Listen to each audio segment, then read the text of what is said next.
बदलते भारत की शान।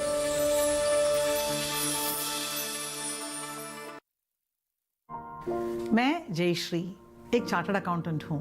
जब मैं सीए की छात्रा थी तब मुझे लेप्रेसी यानी कुष्ठ नाम का रोग हुआ। उसके लक्षण थे दाएं हाथ का एक दाग जो 1 साल से बढ़ रहा था और हाथ में कुछ सुन्नपन और कमजोरी महसूस हो रही थी। क्योंकि हम इस बीमारी से परिचित नहीं थे, मेरा इलाज शुरू होने में थोड़ी देरी हुई, जिसके कारण हाथ में कुछ विकलांगता है। MDT कुष्ठ रोग की दवा है। मेरा इलाज पूरा होते ही मैं बिल्कुल ठीक हो गई और धीरे धीरे मेरा आत्मविश्वास वापस आया। कुष्ठ रोग के इलाज में देर न करें। त्वचा पे हल्के रंग के सुन दाग, उंगलियों का सुन होना, हाथों पैरों में कमजोरी, चीजें उठाने में तकलीफ, इनमें से कोई भी लक्षण दिखते ही तुरंत जांच कराएं। जल्दी जांच और MDT से पूरा इलाज आपको कुष्ठ रोग एवं विकलांगता से बचा सकता है। लेप्रेसी की जांच एवं इलाज सभी सरकारी अस्पतालों में मुफ्त उपलब्ध है, क्योंकि हम सबका है ये सपना, कुष्ठ रोग मुक्त भारत हो अपना। मंडी.com के सह प्रायोजक हैं agriculture insurance company of India limited. संपन्न भारत की पहचान, बीमित फसल, खुशहाल किसान।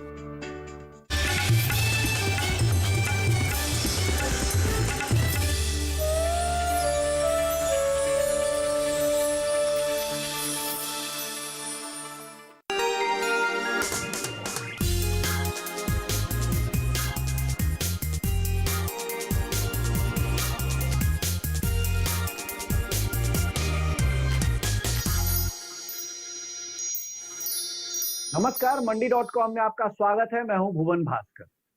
कृषि सुधारों से संबंधित 3 कानूनों पर देश भर में चर्चा का दौर बदस्तूर जारी है। मंडी.com में भी हमने लगातार कई विशेषज्ञों, पूर्व सरकारी अधिकारियों और किसान समूहों से इस कानून के विभिन्न पहलुओं पर हफ्ता दर हफ्ता काफी गंभीर चर्चा की है।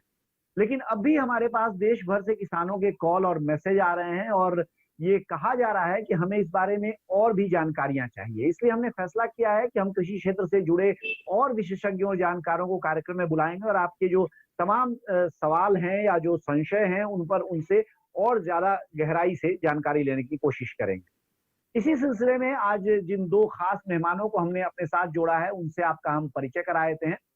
हमारे पहले मेहमान हैं आर्या कोलेटरल वेयरहाउसिंग सर्विसेज के फाउंडर आनंद चंद्रा। आनंद फसल की कटाई यानी हार्वेस्टिंग के बाद की सेवाओं को एक सस्टेनेबल मार्केट एक्सेस देने के लिए 400 करीब एफपीओ के साथ मिलकर काम कर रहे हैं।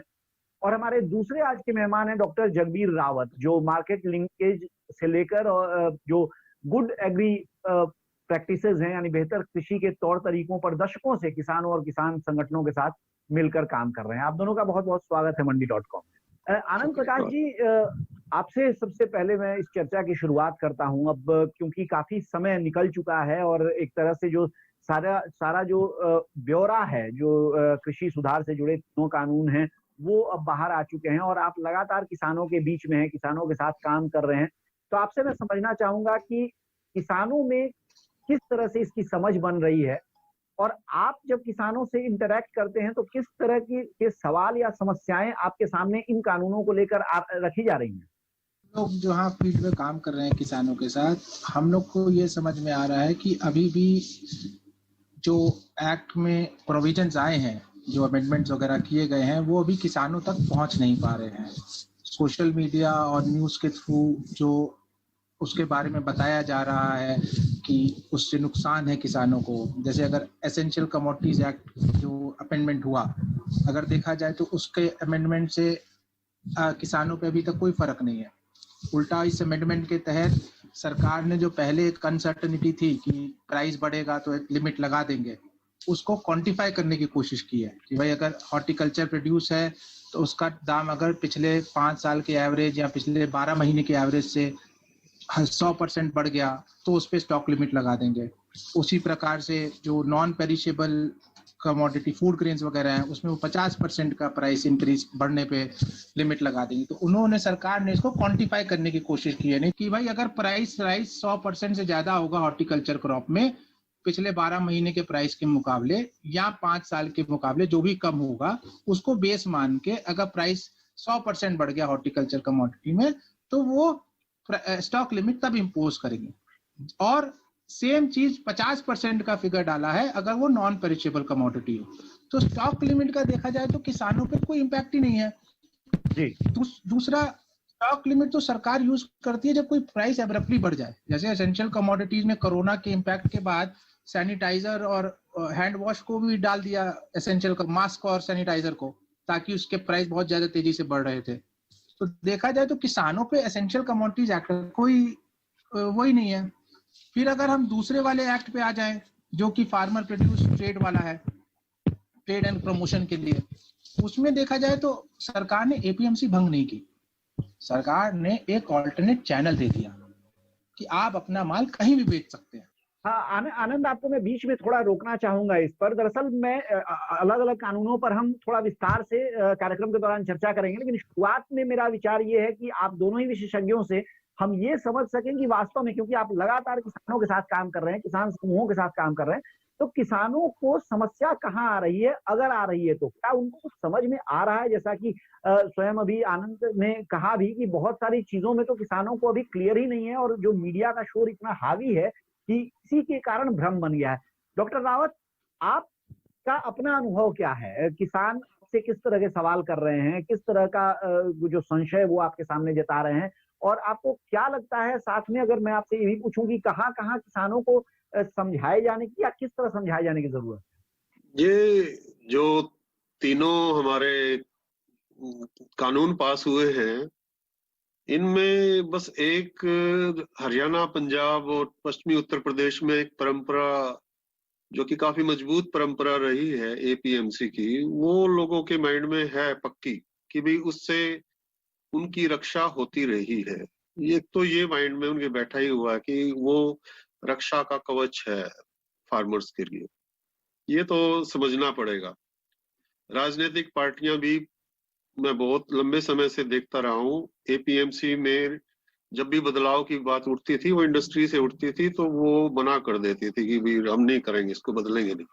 मार्केटिंग व्यवस्था में आने के बाद ये तीनों लेजिस्लेशन को, तीनों को समझा जाए, तो तीनों को समझने के बाद हमें लगता है कि ये जो भी किया गया है ये तो अवश्यंभावी था, ये होना ही था, इसके बिना गुजारा ही नहीं होना था। तो ये हमारा एक तरह से हम कहते हैं कि ये बड़ी दुरूह स्थिति है, पैराडॉक्स है, होना भी चाहिए। और ये लोग कहते नहीं भी हो, खासकर पंजाब, हरियाणा और पश्चिमी उत्तर प्रदेश में समझना ये पड़ेगा कि इसकी डीप रूट पे जाना पड़ेगा। होना तो जरूर चाहिए, लेकिन प्रेजेंटली जैसे लगता है कि भाई नहीं हो, ये भी वक्तव्य चलता आपकी वार्ता में, अगर यही चलता रहे और हम इसको यानी आगे बढ़कर समझ पाए, ये जो भ्रम, वो बड़े ज्यादा।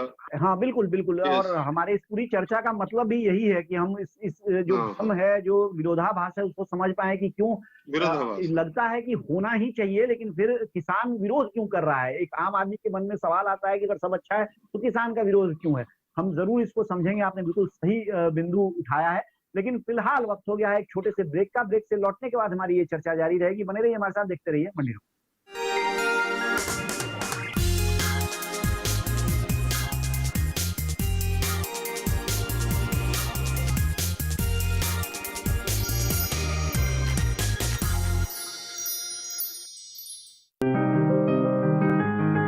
बीमारियों से कैसे बचेगी फसल,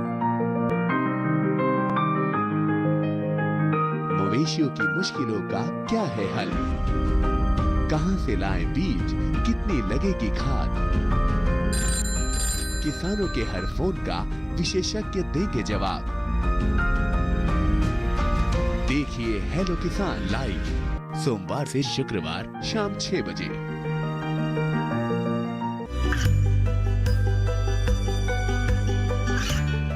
गांवों और पिछड़े क्षेत्रों में सरकारी योजनाओं की जानकारी पहुंचा।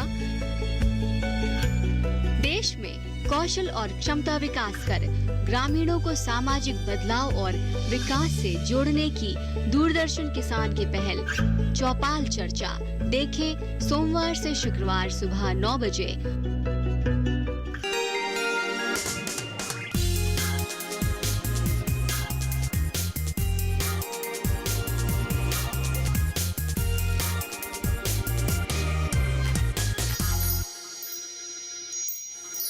एक बार फिर स्वागत है आपका मंडी.com में। हम बात कर रहे हैं कृषि सुधार के जो 3 कानून भारत सरकार ने लागू किए हैं उनके बारे में, और जो एक कहा जाए कि जो एक विशेषज्ञ राय है, जो कृषि जानकार हैं उनकी राय है, और फिर कहीं किसानों की ओर से, चाहे कुछ क्षेत्रों में सीमित किसानों की ओर से ही सही, लेकिन किसानों के बीच से एक विरोध का स्वर कभी कभी सुनाई दे रहा है। उससे जो कहाँ विरोधाभास है, क्यों ऐसी स्थिति बनी है। हमारे साथ डॉक्टर जगबीर रावत और आनंद चंद्र दोनों मौजूद हैं। दोनों ही कृषि क्षेत्र से लंबे समय से जुड़े हुए हैं और सैकड़ों की तादाद में एफपीओज हैं जो किसान उत्पादक संगठन है, उनके साथ काम करते रहे हैं, इसलिए उनकी आवाज एक तरह से किसानों की आवाज भी है उसमें शामिल। तो डॉक्टर रावत, फिर जो पुरानी बात हमारी चल रही थी ब्रेक पे जाने से पहले, उसी की ओर वापस लौटते हैं। आप जिस विरोधाभास की बात कर रहे थे, थोड़ा उसको समझाइए, क्योंकि आप लगातार हरियाणा और पंजाब के किसानों से ही इंटरेक्शन करते रहे हैं। कहाँ पे ये भ्रम है, क्यों ये विरोध है? अगर एक बिंदु आगे बढ़ पाए तो मैं ये कहना चाहता हूँ, वो ये भी चाहते हैं, क्योंकि मैं एनिमल हस्बेंड्री से भी जुड़ा हुआ हूँ, वहाँ इनकम बढ़ जाती है, 4 से 5 गुना फिशरीज में भी बढ़ जाती है, 3 गुना भी बढ़ जाती है, लेकिन बढ़ती है नंबर 2 लेजिस्लेशन के द्वारा जो आया है। उसमें लेजिस्लेशन में वही चीज है, आपको रिफॉर्म्स, पूरी सप्लाई चेन में रिफॉर्म्स की जरूरत है। ये नहीं है कि भी एक जगह सामान आएगा ट्रेडिंग एरिया पे और उस बाउंड्री में आपको एक बार प्राइसेस मिल जाएंगे, प्राइस कैप्चर करने का एपीएमसी की बाउंड्री में, उसमें ये पॉसिबल नहीं है। कि ये जो नंबर 2 लेजिस्लेशन है, इसमें बहुत सारा ऐसा है जो उनको फार्मर्स को चाहिए और मिलना ही चाहिए, चाहे उनको फार्मर्स प्रोड्यूसर ऑर्गेनाइजेशन के माध्यम से मिले, लेकिन उनको मिलना ही चाहिए। मैं इसमें थोड़ा एक दूसरा सवाल भी मेरा ये है कि आखिर ये बात जो आपने कहा कि एमएसपी को लेके किसानों के बीच में संशय है, उनको लेके कहीं ना कहीं डर है, लेकिन ये डर आया कहाँ से है? क्योंकि लगातार प्रधानमंत्री, जो कि इस देश की एक तरह से सर्वोच्च कार्यकारी एक प्रशासनिक व्यवस्था है, वो लगातार वो कहते रहे हैं कि ऐसी कोई योजना सरकार की नहीं है। यहाँ तक कि जो तीनों कानून है, कहीं भी उसमें कहीं दूर दूर तक इसका जिक्र नहीं है। फिर ये डर कहाँ से आ रहा है? वो मैं फिर वही बिंदु पे आना चाहता हूँ कि वो जो चाहते हैं फार्मर्स कि उनकी इनकम बढ़ जाए और उतनी ही लैंड में बढ़ जाए, वो हो तो इन लेजिस्लेशन से पॉसिबल होगा, संभव तो इनसे होने वाला है, संभव होगा ही इनसे। और इनमें विरोधाभास ये है कि पूर्व व्यवस्था उसमें कहीं ना कहीं किसी भी तरह के लोग हों, सभी के लिए एक तरह की एक मिनिमम सिक्योरिटी अवेलेबल है। वो सोचते हैं कि ये मिनिमम सिक्योरिटी ना जाए। दूसरा यह कि रिफॉर्म्स जो सुधार है वो ये लगता है कि दूर की कौड़ी है, ये लगता है। हाँ, वो जब होगा तब होगा, ये तो अपने को मिल रहा है, मतलब ये जो मिल रहा है वो हरियाणा पंजाब में तो मिल ही रहा है, तो वो सोचते हैं कि यही, लेकिन हरियाणा पंजाब के लिए भी ये ठीक नहीं है प्रेजेंट जो व्यवस्था।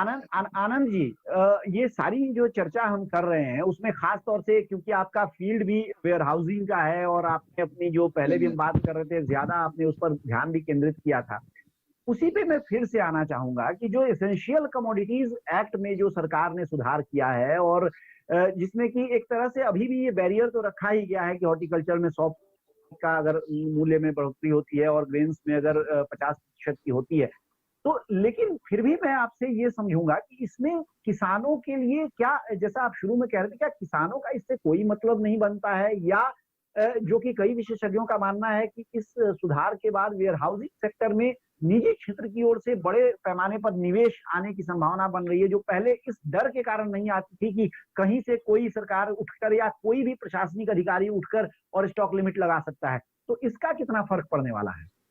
एसेंशियल कमोडिटीज एक्ट का, जैसे कि मैंने पहले भी जिक्र किया, कि किसान की सेहत पे या जिंदगी पे इसका कोई असर नहीं है, क्योंकि आज तक किसी सरकार ने कभी स्टॉक लिमिट लगाई ही नहीं किसानों पे, ना कभी आगे लगा सकती है। और जो स्टॉक अभी सरकार ने क्या किया एसेंशियल कमोडिटीज एक्ट में, एक जो कहते हैं ना जजमेंट जो होता है वो आदमी की पसंद के हिसाब से होता है। जैसे किसी को तेज चलाना पसंद है, किसी को कम चलाना पसंद है, तेज स्पीड कम अच्छी लगती है, किसी को कम स्पीड अच्छी लगती है, वो पसंद के हिसाब से होता है, जो उसका जजमेंट बोलते हैं जो। लेकिन जब आप उस चीज को क्वांटिफाई कर देते हैं तो वो यस और नो में हो जाता है तब्दील। तो इस एक्ट के जो अमेंडमेंट है उसके तहत इन्होंने वो जजमेंट फैक्टर किसी एक इंडिविजुअल या स्टेट के ऊपर से हटा करके क्वांटिफाई कर दिया कि अगर रिटेल प्राइस 5 साल का एवरेज या 1 साल के एवरेज से 100% बढ़ेगा तब स्टॉक लिमिट आएगी। तो आपने वो जो जजमेंट वाली पावर को क्वांटिफाई कर दिया। इन्होंने कोई एक्ट हटाया नहीं, ना किसी कॉर्पोरेट को पावर दी कि वो ज्यादा स्टोर कर ले या किसी एक एंटिटी को फेवर करे। इन्होंने सिर्फ उस चीज को क्वांटिफाई कर लिया। बट हाँ, जो डिसीजन मेकिंग पावर है कि कब लगानी है उसको उन्होंने क्वांटिफाई कर दिया ताकि उसका जो कोई मिसयूज ना हो सके। जी। अब वो नंबर 100 होना चाहिए, 50 है, उस पर डिबेट हो सकती है कि ये 100% क्यों है, 50% क्यों है, 50 का 40 होना चाहिए, 50 का 30 होना चाहिए। वो ग्रेजुअली जैसे जैसे चलेगा उसमें डिबेट भी हो सकता है। और साथ ही एक दूसरी बात ये भी होती है कि कानून तो ऐसे ही बनते हैं और फिर जब लूप होल्स उसमें कुछ पता चलती हैं तो उसको लूप होल को बंद करने के लिए कुछ नए कानून भी बनाए जाते हैं, फिर उसमें बदलाव भी किए जाते हैं। तो इसीलिए ये कोई पत्थर की लकीर वैसे भी नहीं है। फिलहाल वक्त हो गया एक छोटे से ब्रेक का। ब्रेक से लौटने के बाद हमारी ये चर्चा जारी रहेगी। बने रहिए हमारे साथ, देखते रहिए मंडी.com।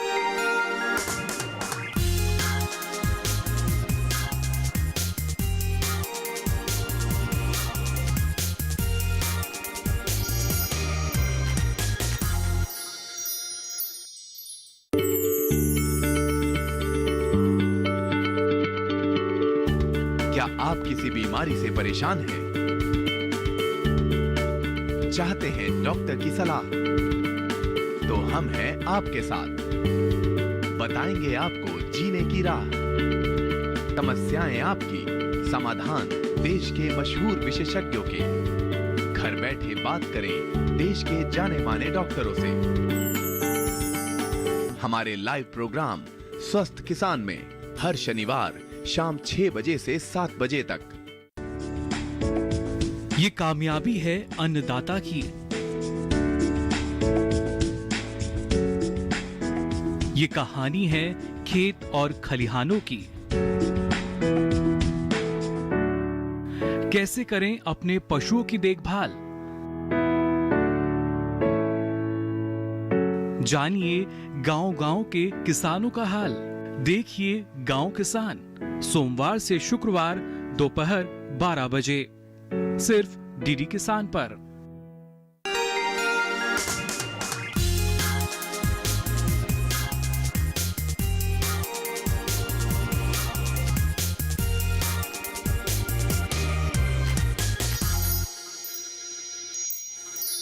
एक बार फिर मंडी.com में आपका स्वागत है। हम बात कर रहे हैं कृषि सुधारों से संबंधित जो 3 कानून भारत सरकार ने लागू किए हैं उनके बारे में, और उन्हें लेकर किसानों के बीच जो संशय का माहौल है, कम से कम कुछ इलाके के किसानों के बीच में जरूर है। उनके बीच में काम करने वाले किसान संगठन, उत्पादक संगठनों के साथ काम करने वाले 2 विशेष मेहमान हमारे साथ इस समय जुड़े हुए हैं और उनसे लगातार हम चर्चा कर समझने की कोशिश कर रहे हैं कि गड़बड़ कहाँ है। आनंद चंद्रा जी, आपसे जो बात हमारी हो रही थी उसी विषय को हम आगे बढ़ाते हुए ये मैं पूछना चाहता हूँ। जैसे डॉक्टर रावत ने इसको एक बड़ी अच्छी बात कही कि किसानों की आमदनी बढ़ाने के लिए दूसरा कोई उपाय नहीं था। जो सरकार ने ये 3 कानून जो पास किए और लागू किए वो करना ही था। अगर आप वास्तव में, जो प्रधानमंत्री का एक लक्ष्य भी है कि 2022 तक किसानों की आमदनी दोगुना करेंगे, तो उसको पाने के लिए दूसरा कोई उपाय था भी नहीं। आपका जो अपना अनुभव है उसमें आप क्या देखते हैं, कितना महत्वपूर्ण ये कानून होंगे किसानों की आमदनी को बढ़ाने में? जैसा मैंने पहले बताया, एसेंशियल कमोडिटीज एक्ट से तो किसानों के पे ज्यादा इम्पैक्ट है नहीं, क्योंकि वो एक क्वांटिफिकेशन किया गया है डिसीजन मेकिंग पावर पे। दूसरा जो मेन एक्ट है जिससे किसानों को मेरे हिसाब से बहुत ही पॉजिटिव इम्पैक्ट है, वो है farmers produce trade and commerce, जो प्रमोशन एंड फैसिलिटेशन बिल है 2020 का। अगर थोड़ा सा पीछे जाए, एपीएमसी बनाने का कारण क्या था? एपीएमसी या मंडी बनाने का कारण ये था कि किसानों को एक जगह मिले जहां वो जा करके उचित दाम पे वो बेच सके। अब जैसे जैसे टाइम पास हुआ, अब वहां पे कमीशन एजेंट ने अपना अपना शिकंजा कसा। अब इसमें पॉजिटिव भी है कि उन्होंने किसानों को ऐसे लोन दिए या मतलब आप उधारी दी जो फाइनेंशियल इंस्टीट्यूशन या ऑर्गेनाइज सेक्टर नहीं दे पाते। वो रिस्क उन्होंने लिए, जिसकी वजह से उनका एक स्ट्रांग होल्ड हो चुका है वहां पे। अब वो स्ट्रांग होल्ड टूटना दिख रहा है ये नए एक्ट के तहत, क्योंकि नया एक्ट कहता है कि किसान कहीं भी बेच सकता है। अब आप सबको पता है कि अब इलेक्ट्रॉनिक का जमाना हो चुका है, ई नाम आ चुका है, तो इससे क्या होगा कि मार्केट में अब कोई भी प्लेयर जाकर के कहीं से भी माल खरीद सकता है, किसान भी अपना माल ऑनलाइन बेच सकता है। तो इसके ऑनलाइन हो जाने से या ओपन हो जाने से क्या है, आपने डिमांड बढ़ाने के ऑप्शन दे दिया है।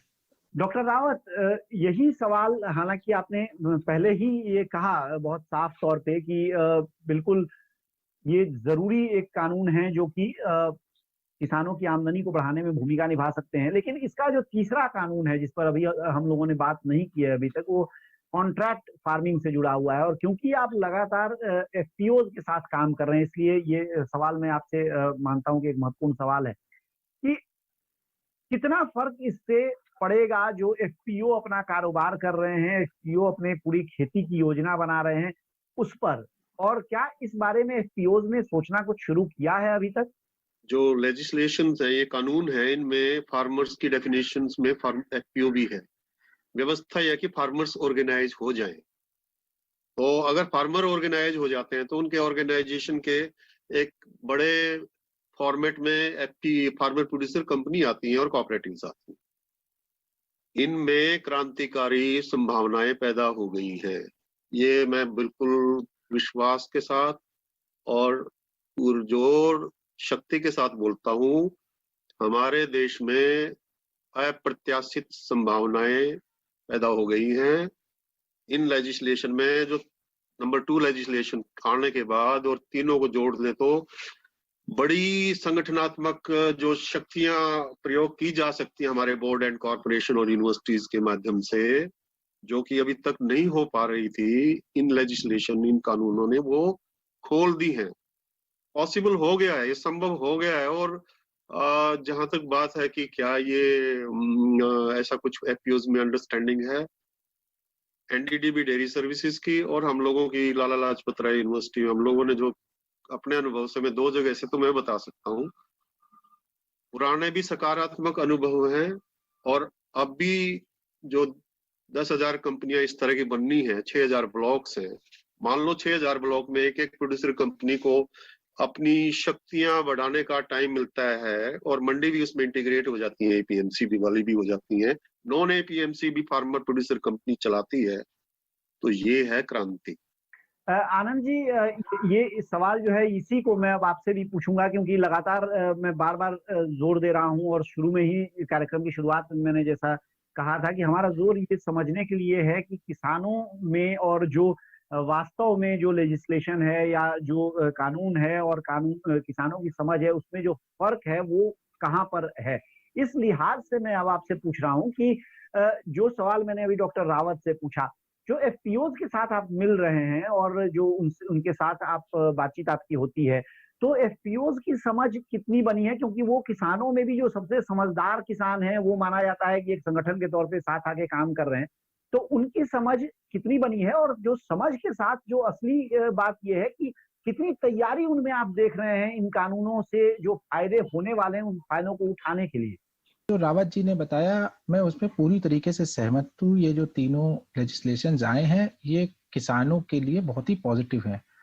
उनको अब जो तीसरा वाला आया है जो कॉन्ट्रैक्ट फार्मिंग वाला है, कॉन्ट्रैक्ट फार्मिंग पहले भी हो रही थी, पंजाब, राजस्थान, एमपी और तमिलनाडु में एपीएमसी एक्ट पहले अमेंड करके वहां पे चालू कराई गई थी कॉन्ट्रैक्ट फार्मिंग। आईटीसी का ई चौपाल चालू किया गया था एमपी में, तो उस तरीके से बड़े एग्जाम्पल है। पेप्सी अपना पंजाब में पोटैटो खरीदता है फार्मिंग करा करके। अगर देखा जाए तो ये हमारे देश में सबसे बड़ी समस्या क्या है? हमारे देश में सबसे बड़ी समस्या है कि हमारी इतनी बड़ी आबादी आज की तारीख में खेती बाड़ी पे डिपेंडेंट है बाकी देशों के मुकाबले, और जैसे जैसे टाइम पास हो रहा है जो लैंड फ्रेगमेंटेशन है वो बढ़ता जा रहा है।